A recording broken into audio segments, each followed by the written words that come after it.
Hello my dear students, welcome to our channel BS nursing academy. আজকে আমি তোমাদের সালোক সংশ্লেষ নিয়ে আলোচনা করব। তো সালোক সংশ্লেষের আলোক দশা রয়েছে, অন্ধকার দশা রয়েছে, প্রত্যেকটা আলাদা আলাদাভাবে আমি তোমাদের ডিসকাস করে দেব ক্লিয়ারভাবে। তোমরা এই ভিডিওটা যদি প্রথম থেকে শেষ পর্যন্ত দেখো তো তোমাদের সালোক সংশ্লেষ চ্যাপ্টারটাই কোনো ডাউট থাকবে না। তো প্রথম থেকে দেখতে থাকো, ক্লিয়ার? তো দেখো আমি স্টার্ট করছি। তো দেখো আমি বললাম কি সালোক সংশ্লেষ কথাটা। আচ্ছা, সালোক সংশ্লেষ কোথায় হয়? আমরা জানি যে সালোক সংশ্লেষ হয় যে কোনো সজীব উদ্ভিদ কোষে। যে কোনো সজীব উদ্ভিদ কোষে কি হয়? সালোক সংশ্লেষ হয়। এই সালোক সংশ্লেষ হওয়ার কারণ কি? এই সালোক সংশ্লেষ হওয়ার ফলে কি করে, যে কোনো উদ্ভিদ অর্থাৎ গাছপালা কি করে, নিজের খাবার নিজেদের দেহেই তৈরি করে এবং সেই খাবার কি করে আমরা অর্থাৎ আমরা যে প্রাণীরা আমরা সেই খাবারের উপরে ডিপেন্ডেন্ট, সেই খাবার খেয়ে আমরা কি হয়, আমরা নিজেদের এই যে জীবন ধারণ করে থাকি। এই যে সালোক সংশ্লেষ যদি না হতো তাহলে পরিবেশে কী হতো না, কোনো খাবার উৎপন্ন হতো না। আর যদি কোনো খাবার উৎপন্ন না হতো তাহলে এই জীবজগৎটাই বেঁচে থাকতো না। আচ্ছা, তো সালোক সংশ্লেষ প্রক্রিয়ার জন্য আমরা খাবার পাচ্ছি, অর্থাৎ খাবারের ওপরে আমরা ডিপেন্ড করছি এই সালোক সংশ্লেষ হওয়ার ফলে। আর এই সালোক সংশ্লেষ যদি না হতো, খাবার তো দূরের কথা, যদি সালোক সংশ্লেষ না হতো তাহলে আমরা বেঁচেই থাকতাম না। কেন বেঁচে থাকতাম না? এই যে আমি কথা বলছি, অর্থাৎ এই যে আমি শ্বাস নিচ্ছি বা শ্বাস নিচ্ছি এবং শ্বাস ছাড়ছি, এই যে কার্বন ডাইঅক্সাইড কী করছি আমরা ত্যাগ করছি আর অক্সিজেন গ্যাস গ্রহণ করছি। এই যে অক্সিজেন গ্যাসটা কোথা থেকে পাচ্ছি? এই যে অক্সিজেন গ্যাসটা আমরা কোথা থেকে পাচ্ছি? সেটাই পাচ্ছি এই যে উদ্ভিদরা যে সালোক সংশ্লেষ প্রক্রিয়ার মাধ্যমে নিজেদের দেহে খাদ্য উৎপন্ন করছে। এবার উৎপন্ন করার ফলে তারা যে অক্সিজেনটা ত্যাগ করে দিচ্ছে, তাদের বর্জ্য পদার্থ হিসাবে অক্সিজেনটা ত্যাগ করে দিচ্ছে, সেই অক্সিজেনটা আমরা কি করছি নিজেদের স্বার্থে অর্থাৎ নিজেদের প্রয়োজনে, যে কোনো জীব, যে কোনো সজীব জীব নিজেদের প্রয়োজনে সেটা কি করছে, গ্রহণ করছে, অর্থাৎ আমরা সেই অক্সিজেনটা গ্রহণ করছি। তো এই যে আর আমরা যে কার্বন ডাইঅক্সাইডটা ত্যাগ করে দিচ্ছি, তো এই কার্বন ডাইঅক্সাইডটা কি করছে, আবার এই সালোক সংশ্লেষ প্রক্রিয়াটা চালানোর জন্য উদ্ভিদেরা কিন্তু আমাদের ছেড়ে দেওয়া কার্বন ডাইঅক্সাইডটা কিন্তু উদ্ভিদেরা গ্রহণ করছে। এই যে দেখো কার্বন ডাইঅক্সাইড আর অক্সিজেনের যে আমাদের এই ভারসাম্যটা, উদ্ভিদেরা কার্বন ডাইঅক্সাইড গ্রহণ করছে, আমরা কার্বন ডাইঅক্সাইড ছেড়ে দিচ্ছি, আবার উদ্ভিদেরা অক্সিজেন ত্যাগ করছে, আমরা সেই অক্সিজেনটা গ্রহণ করছি। এই যে ব্যালেন্স অর্থাৎ কার্বন ডাইঅক্সাইড আর অক্সিজেনের যে ভারসাম্যটা আমাদের পরিবেশে বজায় রয়েছে এই সালোক সংশ্লেষ প্রক্রিয়ার জন্য। ক্লিয়ার? তো এই সালোক সংশ্লেষ প্রক্রিয়াটা কিভাবে সম্পন্ন হয়, হ্যাঁ, তো সে সম্পর্কে আমরা জানব। তো দেখো প্রথমেই আমরা জানব এই যে সালোক সংশ্লেষ প্রক্রিয়াটা কাকে বলে। হ্যাঁ, তো কাকে বলে এই সালোক সংশ্লেষ প্রক্রিয়া? তো কাকে বলে জানার আগে আমরা জানব যে এই সালোক সংশ্লেষ প্রক্রিয়াটা হতে গেলে কি কি প্রয়োজনীয় উপাদান আমাদের দরকার। ক্লিয়ার? তো কি কি উপাদান দরকার দেখো আমি এখানে উপাদানগুলো লিখেছি। দেখো প্রয়োজনীয় উপাদান কি কি লাগে, অর্থাৎ প্রয়োজনীয় উপাদানের মধ্যে একটা অভ্যন্তরীণ উপাদান থাকে। অভ্যন্তরীণ উপাদান জিনিসটা কি, অর্থাৎ উদ্ভিদের মধ্যে যে উপাদানগুলো থাকে সেগুলোকে বলা হয় অভ্যন্তরীণ উপাদান। আর বাহ্যিক উপাদান কোনটা? যে উপাদানগুলো আমরা সালোক সংশ্লেষ প্রক্রিয়াটা সম্পূর্ণ করার জন্য আমরা পরিবেশ থেকে অর্থাৎ বাইরে থেকে আমরা যে উপাদানটা নিয়ে আসি সেই উপাদানগুলোকে বলা হয় কি বাহ্যিক উপাদান। ক্লিয়ার? আচ্ছা, এই অভ্যন্তরীণ উপাদানগুলোর মধ্যে কি কি পড়ে, অর্থাৎ উদ্ভিদের মধ্যে কি কি উপাদান আগে থেকেই থাকে, কি কি উপাদান সেটা হচ্ছে কি কি, একটা chlorophyll, ADP, NADP plus, RuBP. এগুলো কি, এগুলো কাজ কি আমরা আস্তে আস্তে জানবো। এই ভিডিওটা প্রথম থেকে তোমরা শেষ পর্যন্ত দেখতে থাকবে। ক্লিয়ার? আচ্ছা, এবার প্রয়োজনীয় উপাদানের মধ্যে কি বললাম, বাহ্যিক উপাদান। বাহ্যিক উপাদান বলতে বাইরে থেকে যে উপাদানগুলো আমরা সালোক সংশ্লেষ প্রক্রিয়াটা সম্পূর্ণ করার জন্য ব্যবহার করি। কি কি উপাদান? একটা হচ্ছে সূর্যালোক, একটা কার্বন ডাইঅক্সাইড আর কি জল। এই দুটো এই তিনটে উপাদান কিন্তু খুব ভালো করে মাথায় রাখবে।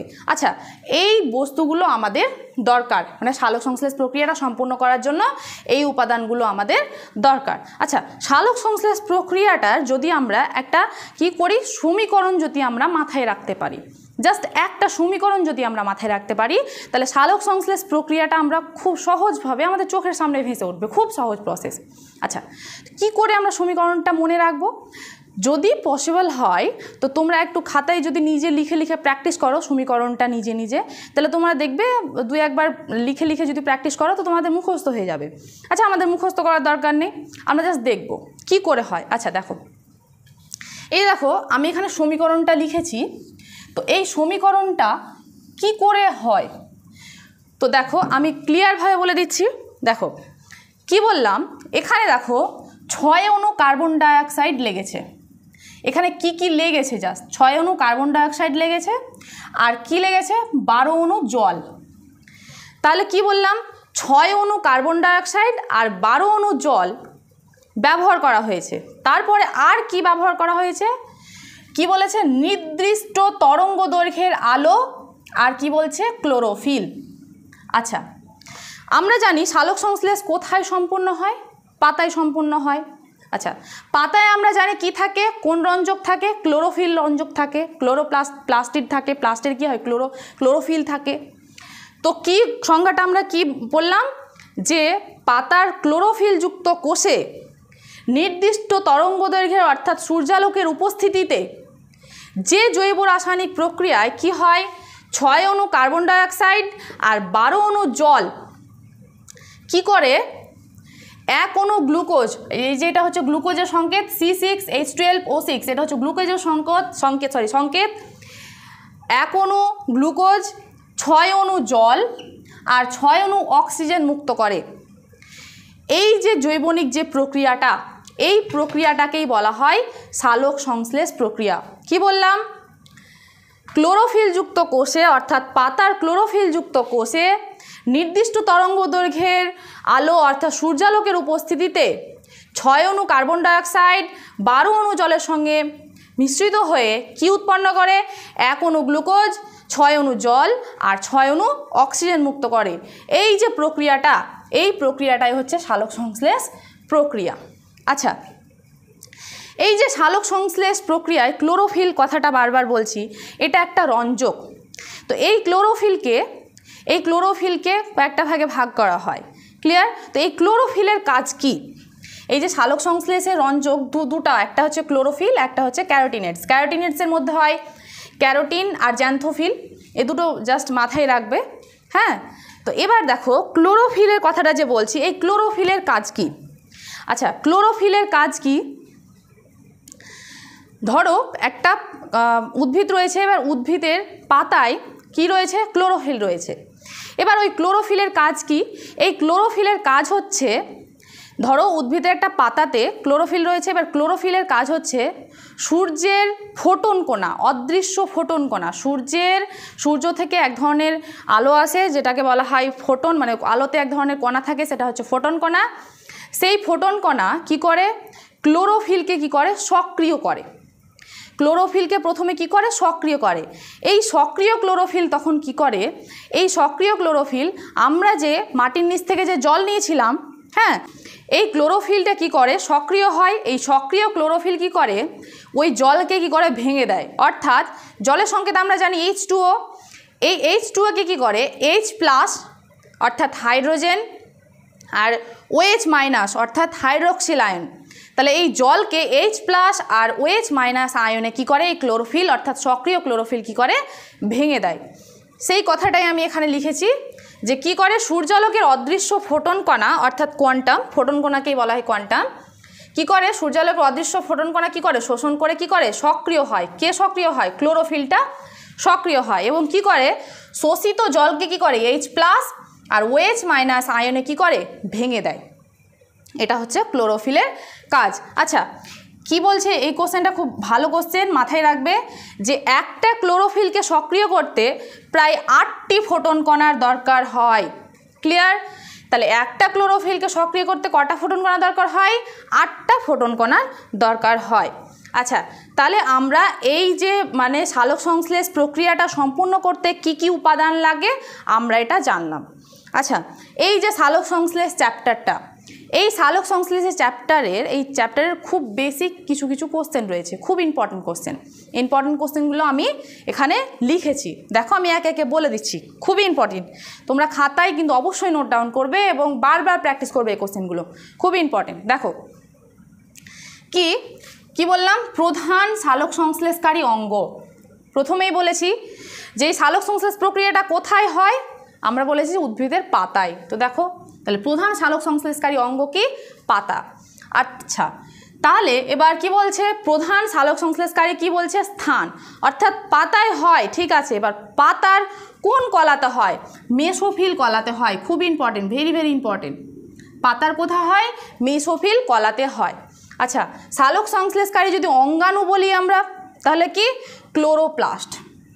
অঙ্গাণুটা কি, এই যে আমরা কোষের কথা জানি যে কোষের মধ্যে নানা রকম অঙ্গাণু রয়েছে, যেমন mitochondria, ribosome, Golgi body, nucleus, হ্যাঁ, এই যে অঙ্গাণু, সেন্ট্রোজোম, এই যে অঙ্গাণুগুলো রয়েছে, তারপর প্লাস্টিড, এই প্লাস্টিডেরই এগুলোকে বলা হয় অঙ্গাণু। তাহলে কোন অঙ্গাণুতে হয়, তখন বলতে হবে ক্লোরোপ্লাস্ট। আচ্ছা, এবার আমি আলোচনা করব যেটা আলোক দশা আর অন্ধকার দশার কথা, এখনই আমি আলোচনা করছি। দেখো যে এই যে সালোক সংশ্লেষ প্রক্রিয়াটা আবার দুটা ভাগে সম্পন্ন হয়, একটা আলোক দশা, অন্ধকার দশা। তো এই যে আলোক দশা আর অন্ধকার দশা, আলোক দশা পাতার কোথায় হয়, তো বলতে হবে গ্রানায়, ক্লোরোপ্লাস্টের গ্রানায়। আর অন্ধকার দশা কোথায় হয়, তখন বলতে হবে স্ট্রোমায়। ক্লিয়ার? এই যে সালোক সংশ্লেষ প্রক্রিয়াটা, এই সালোক সংশ্লেষ প্রক্রিয়ার একক কি, তখন বলতে হবে কোয়ান্টোজোম। খুব ইম্পর্টেন্ট, ভেরি ভেরি ইম্পর্টেন্ট। আচ্ছা, এই যে সালোক সংশ্লেষ প্রক্রিয়াটা দুটো আলোর ওপর খুব ভালো কাজ করে। কি কি আলো, অর্থাৎ কি কি বর্ণালী, নীল আর লাল, এই দুটো আলোই কিন্তু খুব ভালো সালোক সংশ্লেষ হয়। ক্লিয়ার? এটা মাথায় রাখো, খুব ইম্পর্টেন্ট কোশ্চেন, এগুলো সবগুলোই খুব ইম্পর্টেন্ট। আচ্ছা, আমরা তো জানি যে উদ্ভিদেরাই সালোক সংশ্লেষ করে, কিন্তু কিছু কিছু প্রাণী রয়েছে, প্রাণীরাও কিন্তু সালোক সংশ্লেষ প্রক্রিয়ায় অংশগ্রহণ করে, অর্থাৎ নিজের খাদ্য নিজেরাই তৈরি করে। কি কি প্রাণী, এই দুটো খুব ইম্পর্টেন্ট, কি, ইউগ্লিনা আর ক্রাইসামিবা। ক্লিয়ার? আচ্ছা, এমন কিছু ব্যাকটেরিয়া রয়েছে, সেই ব্যাকটেরিয়াগুলো কিন্তু সালোক সংশ্লেষ প্রক্রিয়ায় অংশ নেয়। কি কি ব্যাকটেরিয়া, এই যে ব্যাকটেরিয়াটার নাম মনে রাখবা, কি, রোডোস্পাইরিলাম। ক্লিয়ার? এবার কি বলছে, সালোক সংশ্লেষ আমরা জানি সমস্ত উদ্ভিদ কি করে, সালোক সংশ্লেষ প্রক্রিয়ায় অংশগ্রহণ করে, কিন্তু কিছু কিছু উদ্ভিদ রয়েছে যারা সালোক সংশ্লেষ প্রক্রিয়ায় অংশগ্রহণ করতে পারে না, অর্থাৎ সালোক সংশ্লেষ করতে পারে না। কি কি উদ্ভিদ, ছত্রাক, তারপরে কি বললাম, কাসকিউটা আর র্যাফলেসিয়া। আচ্ছা, এই যে র্যাফলেসিয়ার কথাটা বলছি, র্যাফলেসিয়াটা কি, তো তোমরা অবশ্যই কমেন্ট বক্সে উত্তরটা আমাকে জানাবা, র্যাফলেসিয়াটা কি। ক্লিয়ার? আচ্ছা, মূলে ঘটে আমি মানে সংক্ষেপে লিখেছি, অর্থাৎ সালোক সংশ্লেষ মূলে ঘটে। আমরা জানি পাতায় ঘটে, হ্যাঁ, কিন্তু কিছু কিছু উদ্ভিদের কি হয়, হ্যাঁ, কি মূলে সালোক সংশ্লেষ ঘটে। কি কি উদ্ভিদদের ক্ষেত্রে, অর্থাৎ কোন কোন শ্রেণীর উদ্ভিদের ক্ষেত্রে, টিনোস্পোরা আর অর্কিড জাতীয় উদ্ভিদের ক্ষেত্রে কি হয়, মূলে সালোক সংশ্লেষ ঘটে। আচ্ছা, এই যে ক্লোরোফিলের কথাটা বলছিলাম, প্রধান সালোক সংশ্লেষকারী রঞ্জক, এই ক্লোরোফিল যদি না থাকে তা সালোক সংশ্লেষ প্রক্রিয়াটা সম্পূর্ণ হবে না। এই যে ক্লোরোফিলে কেন্দ্রীয় পরমাণু কি থাকে, অর্থাৎ ক্লোরোফিলে মেন পরমাণুটা কি থাকে, বলতে হবে কি, ম্যাগনেসিয়াম। খুবই ইম্পর্টেন্ট। আচ্ছা, এই যে পাতায় কি বলছে, সূর্য থেকে তো রশ্মি আসছে, প্রায় 83% রশ্মি কি হয়, পাতা শোষণ করে, কিন্তু মাত্র সালোক সংশ্লেষ প্রক্রিয়ায় অংশগ্রহণ করে প্রায় 0.5 থেকে 3.5%। ক্লিয়ার? কি বললাম, সূর্যালোক থেকে মানে অর্থাৎ সূর্য থেকে রশ্মি কী করে, পাতা কী করে, প্রায় 83% রশ্মি কী করে, শোষণ করে, কিন্তু সালোক সংশ্লেষ প্রক্রিয়ায় ব্যবহৃত হয় মাত্র 0.5 থেকে 3.5% আলো। আচ্ছা, এই যে কথাগুলো বললাম সালোক সংশ্লেষের ব্যাপারে, এটা হচ্ছে এক সালোক সংশ্লেষ প্রক্রিয়া। এই সালোক সংশ্লেষ প্রক্রিয়াকে দুই ভাগে ভাগ করা হয়, অর্থাৎ সালোক সংশ্লেষ প্রক্রিয়াটা দুটো পর্যায়ে সম্পন্ন হয়। কি কি, একটা হচ্ছে আলোক দশা আর একটা হচ্ছে অন্ধকার দশা। তো দেখো, আলোক দশাটা আমি খুব ক্লিয়ারভাবে আলোচনা করে দিচ্ছি। তো দেখো, আলোক দশাটা কি, এই আলোক দশাটা ঘটে কোথায়, ক্লোরোপ্লাস্টের কোথায় ঘটে মাথায় রাখবা, এই আলোক দশা ক্লোরোপ্লাস্টের ঘটে গ্রানাতে ঘটে। কোথায় ঘটে? গ্রানাতে। ক্লোরোপ্লাস্টের গ্রানাতে ঘটে।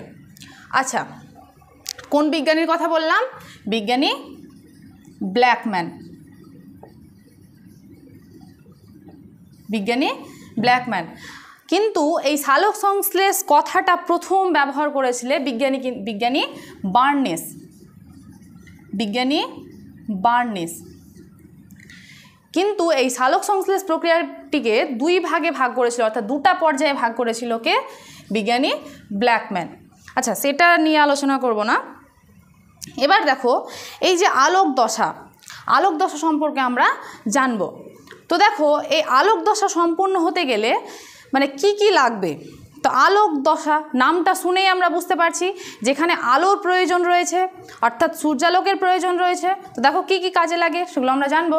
দেখো, তো কি কি উপাদান লাগে? সূর্যালোক লাগে, জল লাগে, ক্লোরোফিল লাগে, আর কি লাগে? NADP+ লাগে আর ADP লাগে।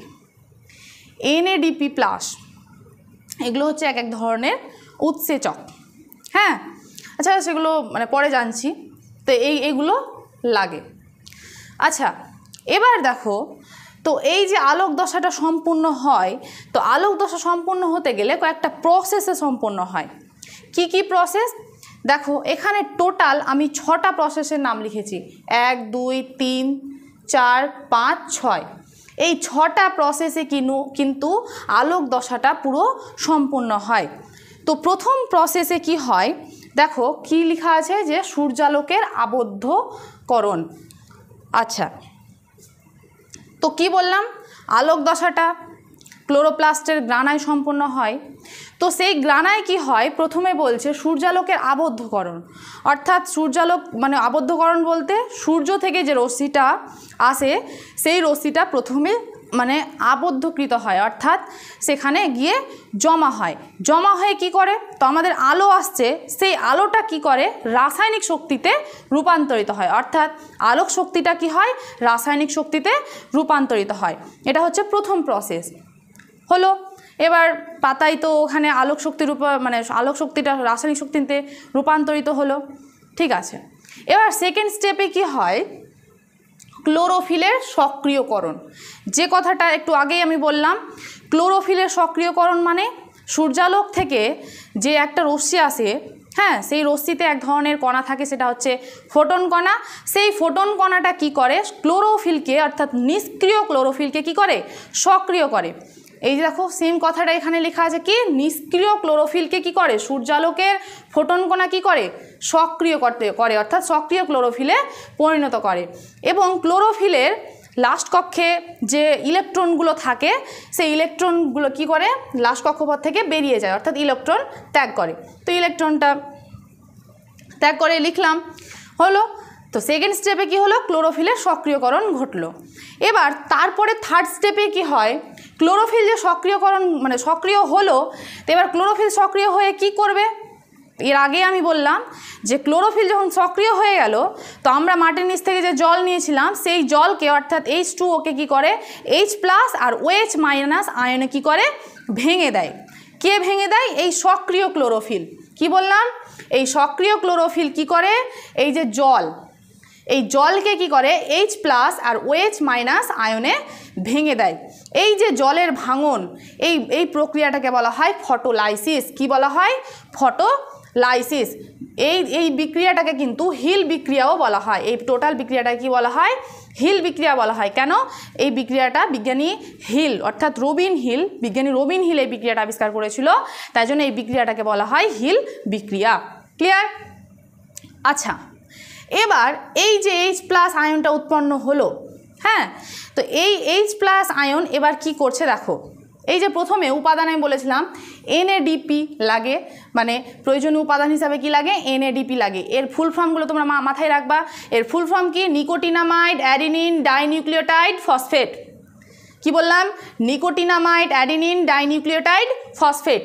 এই নিকোটিনামাইড অ্যাডিনিন ডাইনিউক্লিওটাইড ফসফেটের কি হয়? এবার বিজারণ হয়, অর্থাৎ বিজারণ হওয়ার ফলে কি তৈরি হয়? তো কি বললাম, এই যে H প্লাস আয়নটা উৎপন্ন হলো, এই যে জলের আলোক বিশ্লেষণের ফলে কি হলো, H প্লাস আয়নটা যে উৎপন্ন হলো, এই H প্লাস আয়নটা কি হয়, এই যে NADP প্লাস আছে না, এর সঙ্গে যুক্ত হয়ে যায়। এর সঙ্গে যুক্ত হয়ে যাওয়ার ফলে এই যে দেখো NADP প্লাস এর সঙ্গে যুক্ত, এই যে এটা যুক্ত হয়ে যায়, H প্লাস আয়নটা যুক্ত হয়ে যাওয়ার পরে কি উৎপন্ন করে, এই যে এটা উৎপন্ন করে, কি উৎপন্ন করে, NADPH প্লাস H প্লাস উৎপন্ন করে, এটা উৎপন্ন করে। ক্লিয়ার? আর এটা তো কি বললাম যে লাস্ট কক্ষপথ থেকে ইলেকট্রনগুলো ত্যাগ করে, এটা দেখা দরকার, এটা দেখে রাখবা জাস্ট।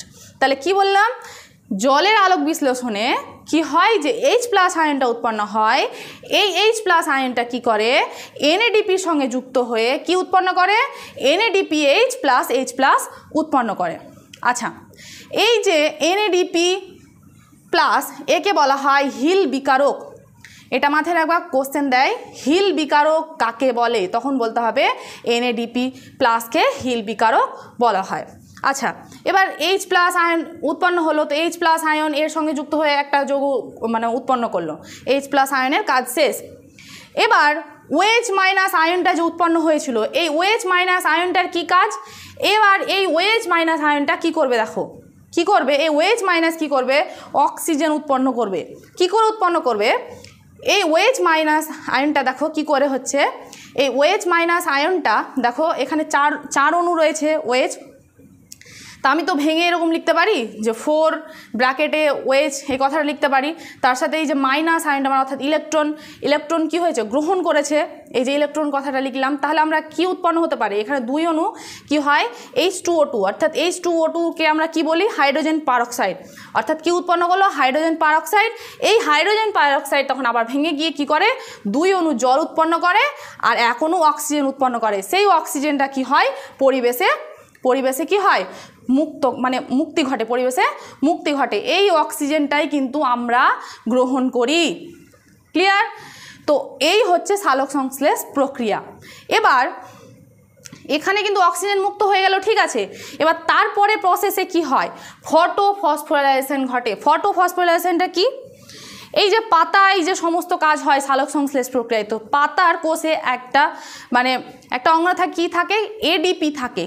কি থাকে, ADP থাকে। ADPর ফুল ফর্ম কি, অ্যাডিনোসিন ডাইফসফেট। হ্যাঁ, তো ADP থাকে। এই ADPটা কি হয়, এই ADPর সঙ্গে আরেকটা ফসফেট যুক্ত হয়, একটা অজৈব ফসফেট যুক্ত হয়ে, এটা অ্যাডিনোসিন ডাইফসফেট ছিল, ডাই মানে কি দুটো, তো দুটো ফসফেট ছিল, এবার আরেকটা ফসফেট যুক্ত হয়ে গেল, তিনটে ফসফেট হয়ে গেল। তাহলে কি উৎপন্ন হবে, আবার অ্যাডিনোসিন ট্রাইফসফেট উৎপন্ন হয়ে যাবে। দুটো ফসফেটের সঙ্গে একটা ফসফেট যুক্ত হয়ে তাহলে টোটাল কটা ফসফেট যুক্ত হবে, তিনটা হবে, তাহলে অ্যাডিনোসিন ট্রাইফসফেট উৎপন্ন করে। এটা হচ্ছে এই বিক্রিয়াটাকে বলা হয় ফটোফসফোরাইলেশন বিক্রিয়া। তো এই ATP যে উৎপন্ন হলো, এই যে আলোক দশা সম্পন্ন হলো, এই আলোক দশা সম্পন্ন হওয়ার ফলে টোটাল 3 অণু ATP উৎপন্ন হয়। মনে রাখবে, টোটাল 3 অণু ATP উৎপন্ন হয়। এই 3 অণু ATP উৎপন্ন হয়, এই যে ATP, এই ATPকে বলা হয় এনার্জি কারেন্সি। কি বলা হয়, এনার্জি কারেন্সি। এই ATPকে বলা হয় এনার্জি কারেন্সি, অর্থাৎ এই ATP হচ্ছে শক্তি, মানে এই শক্তি ঘর। আসলে কি হয়, এই যে আলোক দশা হলো, এরপরে হবে অন্ধকার দশা, এরপরে হবে অন্ধকার দশা। এই যে অন্ধকার দশায় কিন্তু আলোর প্রয়োজন হয় না। হ্যাঁ, এই অন্ধকার দশায় কি হয়, আলোর প্রয়োজন হয় না। এই আলোর কি হয়, মানে আলোর প্রয়োজন হয় না ঠিকই, কিন্তু আলোটা কিন্তু সঞ্চিত অবস্থায় থাকে কিন্তু এই ATPর মধ্যে।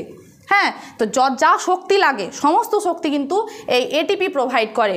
ক্লিয়ার? তাহলে অন্ধকার দশায় মানে অন্ধকার দশা সম্পূর্ণ করার জন্য সমস্ত শক্তি প্রোভাইড করে কে, ATP। তাই জন্য ATPকে বলা হয় এনার্জি কারেন্সি। আচ্ছা, এবার আলোক দশা যে বললাম, অন্ধকার দশার কথাটা একটু জাস্ট আলোচনা করে নিই। অন্ধকার দশায় কি হয়, কি বললাম, অন্ধকার দশা কিন্তু কি বললাম যে অন্ধকারে হয়, এটা কিন্তু ব্যাপার না। অন্ধকার দশা কি হয়, আলোক দশার পরে সম্পূর্ণ হয়। কারণ অন্ধকার দশা সম্পূর্ণ হতে গেলে আলোক দশায় যেগুলো উপাদান মানে উৎপন্ন হয়, সেই উপাদানগুলো কিন্তু অন্ধকার দশায় কাজে লাগে। ক্লিয়ার? এবার দেখো, আমি আলোচনা করবো এবার অন্ধকার দশা নিয়ে। তো দেখো দশাটা কি, অন্ধকার দশা নিয়ে আমি আলোচনা করব এখন। তোমাদেরকে একটা কথা বলার আছে যে তোমরা যদি এইভাবে প্রত্যেকটা চ্যাপ্টার ওয়াইজ, প্রত্যেকটা টপিক ওয়াইজ যদি তোমরা এরকমভাবে ক্লাস করতে চাও, তাহলে আমাদের online coaching centre BS nursing একাডেমিতে তোমরা অবশ্যই অ্যাডমিশন নিতে পারো। স্ক্রিনে দেওয়া নাম্বারে তোমরা কন্ট্যাক্ট করে অ্যাডমিশন নিতে পারো। এখানে এখন আমাদের চলছে স্পেশাল 40টা মক টেস্ট, যেটা একদিন পর পর নেওয়া হচ্ছে পরীক্ষার আগের দিন পর্যন্ত।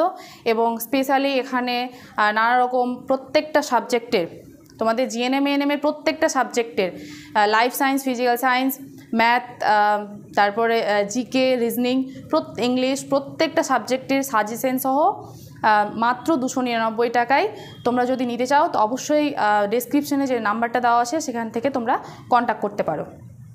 তো দেখো, আমি আলোচনা করছি এখন অন্ধকার দশা নিয়ে।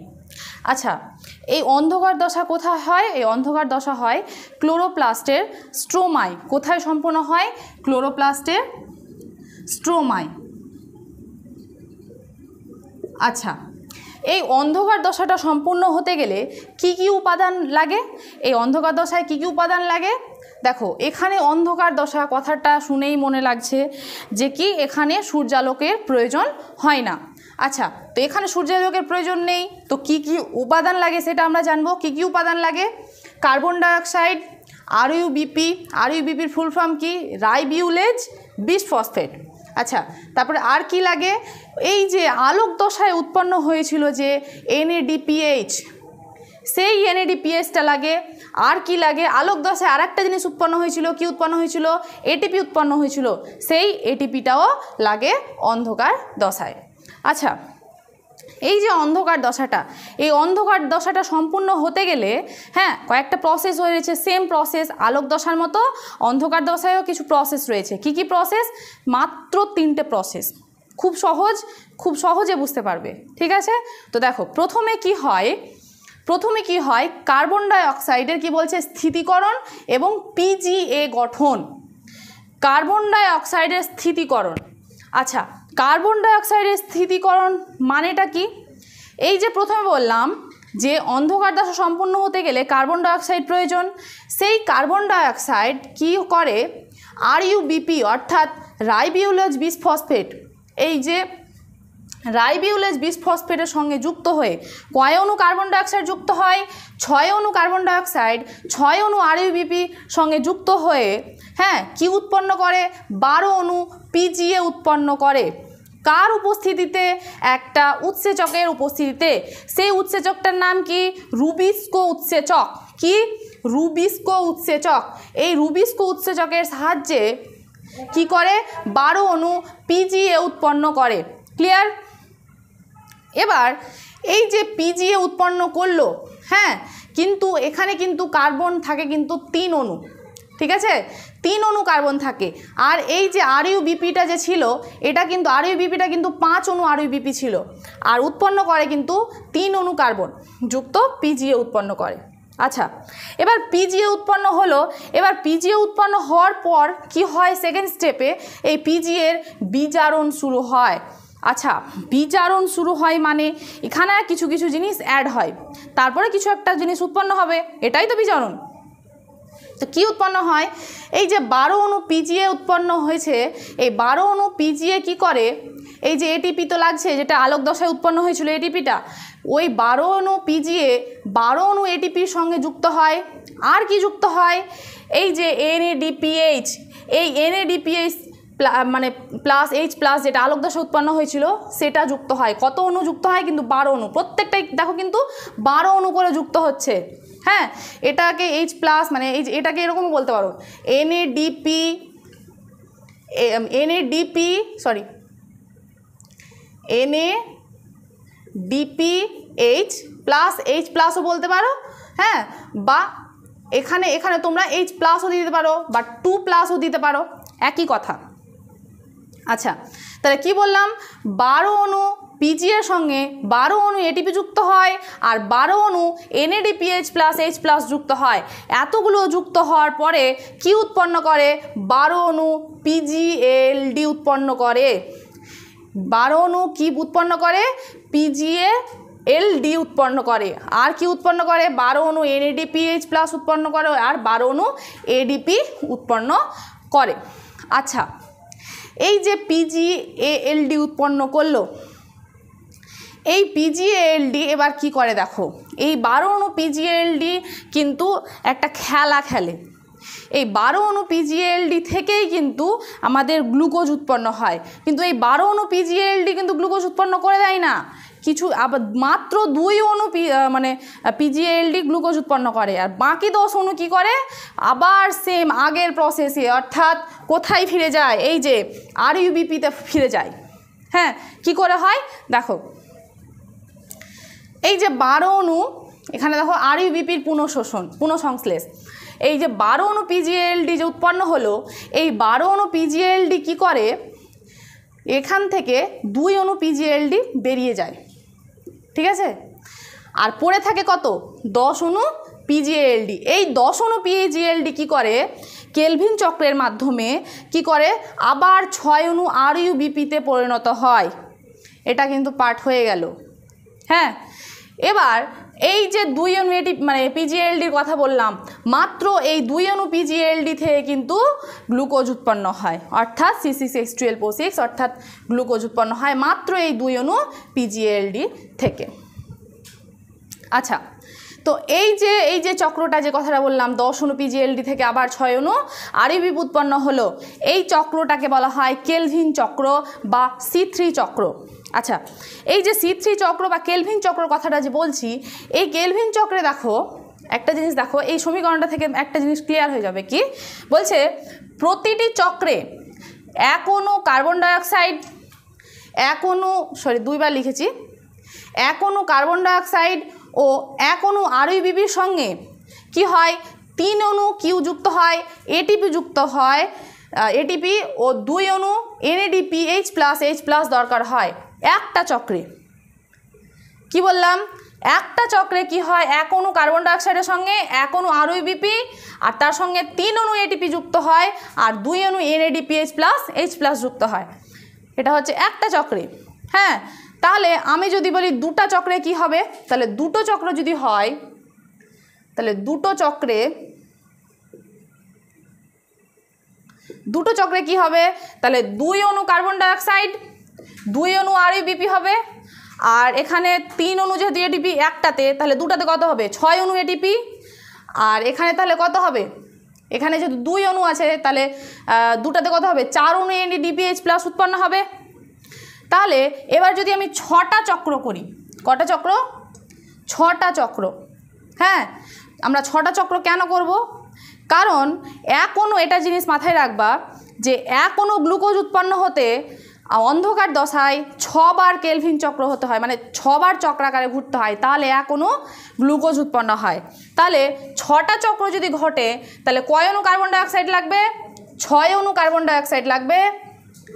আর কি লাগবে? কয় অণু RUBP লাগবে? অবশ্যই 6 অণু RUBP লাগবে। আচ্ছা, আর কয় অণু ATP লাগবে? তাহলে 3 6 18, 18 অণু কি লাগবে? ATP লাগবে। আর কয় অণু NADPH প্লাস লাগবে? 6 2 12, তাহলে কত লাগবে? 12 অণু কি লাগবে? NADPH প্লাস H প্লাস লাগবে। তাহলে একটা কেলভিন চক্রে তাহলে কি হয়? একটা কেলভিন চক্রকে তাহলে কয়বার ঘুরতে হবে?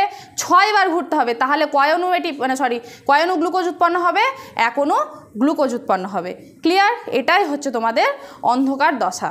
আচ্ছা, এই যে সালোক সংশ্লেষ চ্যাপ্টার, আলোক দশা আর অন্ধকার দশা, সালোক সংশ্লেষ প্রক্রিয়া সিস্টেমটা, যে এখান থেকে কিছু কিছু ইম্পর্টেন্ট জায়গা রয়েছে, সেই ইম্পর্টেন্ট জায়গাগুলো আমি এখন তোমাদের সামনে আলোচনা করে দেবো। ক্লিয়ার? তো দেখো, এই যে সালোক সংশ্লেষের ইম্পর্টেন্ট কোশ্চেনগুলো দেখো। কি দেখো, প্রথমে আমি লিখেছি কি? Carbon assimilation. কার্বন অ্যাসিমিলেশন বা কার্বনের অঙ্গার আত্তীকরণ, এই জিনিসটা কাকে বলে? এই যে অঙ্গার আত্তীকরণ, অর্থাৎ যে প্রক্রিয়ার মাধ্যমে কি হয়, বায়ুমণ্ডল থেকে কার্বন ডাইঅক্সাইড কি হয়, কোষস্থ যৌগ, অর্থাৎ কোষস্থ যৌগ কি মানে সালোক সংশ্লেষের ক্ষেত্রে বলি, সালোক সংশ্লেষের ক্ষেত্রে কি হয়, কার্বন ডাইঅক্সাইডটা কোথায় জমা হয়, অর্থাৎ কার্বনটা কোথায় জমা হয়, কার্বনটা কোথায় জমা হয়, গ্লুকোজে জমা হয়। যে প্রক্রিয়ার মাধ্যমে, সেই প্রক্রিয়াটাকে বলা হয় অঙ্গারাত্মীকরণ বা কার্বন অ্যাসিমিলেশন। দেখো এখানে লিখেছি, যে প্রক্রিয়ায় বায়ুমণ্ডলের কার্বন ডাইঅক্সাইড কি হয়, কোষস্থ যৌগে কি হয়, অঙ্গীভূত হয়। আচ্ছা, এবার 2 নম্বর কি বলছে, সালোক সংশ্লেষকে জারণ বিজারণ বিক্রিয়া বলা হয় কেন। এটা খুব ইম্পর্টেন্ট যে সালোক সংশ্লেষকে জারণ বিজারণ বিক্রিয়া বলা হয় কেন।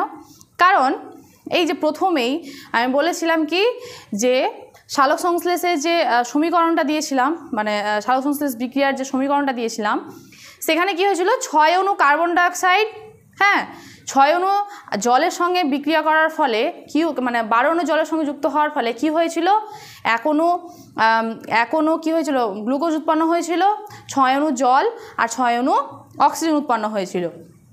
তো সেখানে যে অক্সিজেনটা উৎপন্ন হয়েছিল, সেই অক্সিজেনটা কিন্তু মানে জল থেকে উৎপন্ন হয়েছিল, অর্থাৎ জলটা জারিত হওয়ার ফলে কি উৎপন্ন হয়েছিল, অক্সিজেন উৎপন্ন হয়েছিল। সেম প্রসেসে ওই যে কার্বন ডাইঅক্সাইড, অর্থাৎ কার্বন ডাইঅক্সাইড বিজারিত হওয়ার ফলে কি উৎপন্ন হয়েছিল, গ্লুকোজ উৎপন্ন হয়েছিল। তাই জন্য মানে সালোক সংশ্লেষ প্রক্রিয়াটাতে জারণও ঘটে, বিজারণও ঘটে, তাই জন্য সালোক সংশ্লেষ প্রক্রিয়াকে বলা হয় জারণ বিজারণ বিক্রিয়া। আচ্ছা, সালোক সংশ্লেষকে উপজিতি বিপাক বলা হয় কেন। সালোক সংশ্লেষ প্রক্রিয়ায় কি হয়, শুষ্ক ওজন বৃদ্ধি পায়, অর্থাৎ কি হয়, এটি উৎপন্ন হয়, মানে অর্থাৎ শক্তি উৎপন্ন হয় সালোক সংশ্লেষ প্রক্রিয়ায়। এটা জীবদের পক্ষে ভালো না খারাপ, অবভিয়াসলি ভালো, তাই জন্য সালোক সংশ্লেষকে বলা হয় উপজিতি বিপাক। এটা খুবই ইম্পর্টেন্ট প্রশ্ন। আচ্ছা, এবার সালোক সংশ্লেষীয় অনুপাত। সালোক সংশ্লেষ অনুপাতটা কি, অর্থাৎ কত পরিমাণে অক্সিজেন নির্গত হচ্ছে, হ্যাঁ, আর কত পরিমাণে কার্বন ডাইঅক্সাইড গৃহীত হচ্ছে, এর যে অনুপাতটা, এই অনুপাতকে বলা হয় সালোক সংশ্লেষীয় অনুপাত। দেখো কি বলছে, মানে কত অণু কি হচ্ছে, নির্গত হচ্ছে কি কার্বন অক্সিজেন, আর গৃহীত হচ্ছে কি কত অণু কার্বন ডাইঅক্সাইড, এদের যে অনুপাতটা, এই অনুপাতটাকে মানে বলা হয় সালোক সংশ্লেষীয় উপাদান। অর্থাৎ সালোক সংশ্লেষে কত অণু অক্সিজেন উৎপন্ন হয়, 6 অণু অক্সিজেন উৎপন্ন হয়, আর কত অণু কার্বন ডাইঅক্সাইড আমরা ইউজ করি, কত অণু, 6 অণু মানে কার্বন ডাইঅক্সাইড আমরা ইউজ করি। তো এদের যদি আমি কেটে দিই তাহলে কত হবে, 1, তাহলে সালোক সংশ্লেষীয় উপাদান অনুপাতটা কি, 1। আচ্ছা, সালোক সংশ্লেষ যে হয়, তো এখানে কিছু কিছু ইলেকট্রন বাহক থাকে, এই ইলেকট্রন বাহকগুলোর নাম মনে রাখবা। এখানকার মধ্যে এই যে NADP প্লাসটা বেশি ইম্পর্টেন্ট, বাদবাকিগুলো মাথায় রাখবা, সাইটোক্রোমটাও মাথায় রাখবা। এগুলো মানে নামগুলো দেখো কি বলছে, প্লাস্টোকুইনন, সাইটোক্রোম, প্লাস্টোসায়ানিন, পেরিডক্সিন আর NADP প্লাস, এগুলো হচ্ছে সালোক সংশ্লেষকারী ইলেকট্রন বাহক, এগুলো মাথায় রাখবা।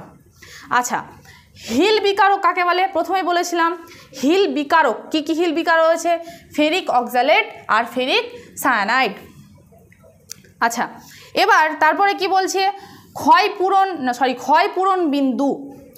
ক্ষয়পূরণ বিন্দুটা কাকে বলে, এই যে পরিবেশ থেকে কার্বন ডাইঅক্সাইড, হ্যাঁ মানে এই যে উদ্ভিদ কি করছে, পরিবেশ থেকে কার্বন ডাইঅক্সাইড গ্রহণ করছে, হ্যাঁ, কিন্তু কিছু হলেও তো বর্জন করছে।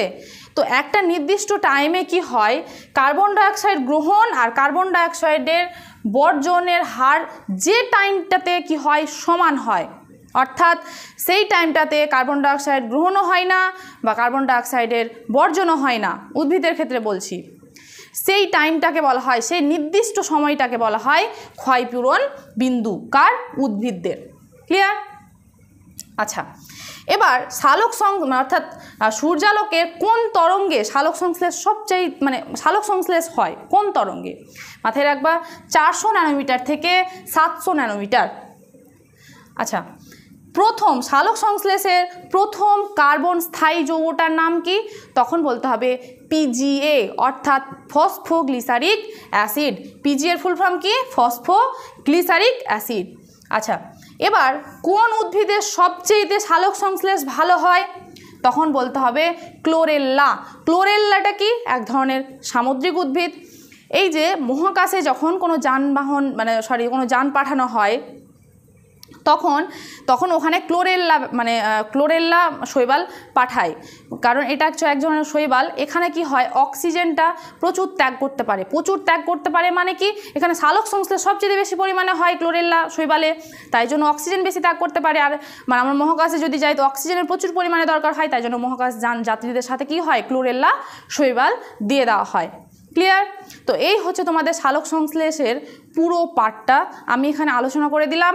তোমাদের যদি কোনো টপিক, যদি আমার ভিডিও পড়ানোর মধ্যে যদি কোনো জায়গায় মিস থাকে, তোমরা অবশ্যই সেই টপিকটা তোমরা কমেন্ট করে জানাবা। অবশ্যই আমি সেটা নিয়ে নেক্সট ভিডিওতে আমি সেটা আলোচনা করে দেবো, বা ভিডিও আমি তোমাদের কমেন্টের আমি রিপ্লাই দিয়ে দেবো।